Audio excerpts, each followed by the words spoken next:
Very near future, black women are going to be skipped over. They're going to be avoided by black men if we don't change the way we behave. I want to have your hot girl summer, live your best life and all that, and I ain't tripping on you. I understand we think we can be men, and it's sad to say that we can't. Sometimes it's hard to admit it, but you can't. While you being a young hoe, guess what? You're going to turn into an old hoe. Because while you're around hoeing, it's somebody ready to be a wife, and they're going to take your husband. So stop doing this shit.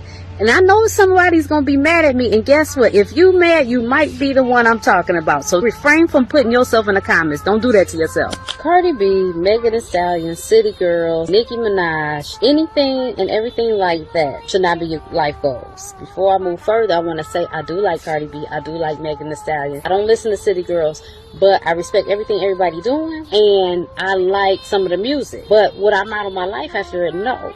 And it's very concerning that these young women are so impressionable. I just seen a clip earlier. There was some young girls, I think they're in London or something, and they were talking to the young men, talking about, if you 17, 18, 19, you don't even have your own home, you're staying with your mom, I can't be with you. We're getting these delusional mind frames from all of this shit. Yes, it has something to do with the parenting, because I know when I was growing up, my dad talked to me about the difference between entertainment and real life, and we had those kind of conversations. And so I say all that to say, Megan Thee Stallion, Cardi B, them City Girls, they be having men. They don't live like that. They sell that bullshit to y'all. It pops in the club and makes you shake your ass. But should you want to live like that? No. We got to do better. So don't ruin your life, because what's going to happen is, I'm going to tell you, black women are about to be single. Black women are about to be ostracized. Black women are about to be avoided. Black women are about to be cast to the side. That's what's happening. We want to get mad, some of us, when we see our brothers getting with other races. But the thing is, they're tired of dealing with this delusional bullshit. They don't even want to plug into that. It's like, throw the whole black woman away.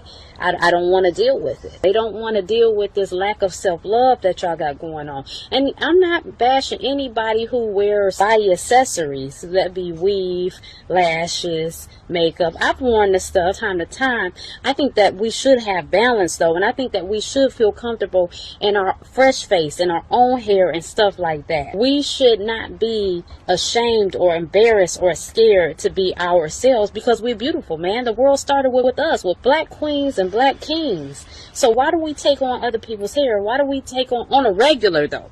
I'm saying on a regular. I'm not saying every once in a while. It's okay. Change it up a little bit. It's all right. But when that's the norm, when you can't step out your house without none of that stuff on, that's a problem. So these delusional mind frames that some of us black women have, this Walt Disney thought process, y'all need to get rid of that shit, or you're going to be alone. Start picking your pets out now. I understand we think we can be men, and it's sad to say that we can't. Sometimes it's hard to admit it, but you can't. While you being a young hoe, guess what? You're going to turn into an old hoe. Because while you're around hoeing, it's somebody ready to be a wife, and they're going to take your husband.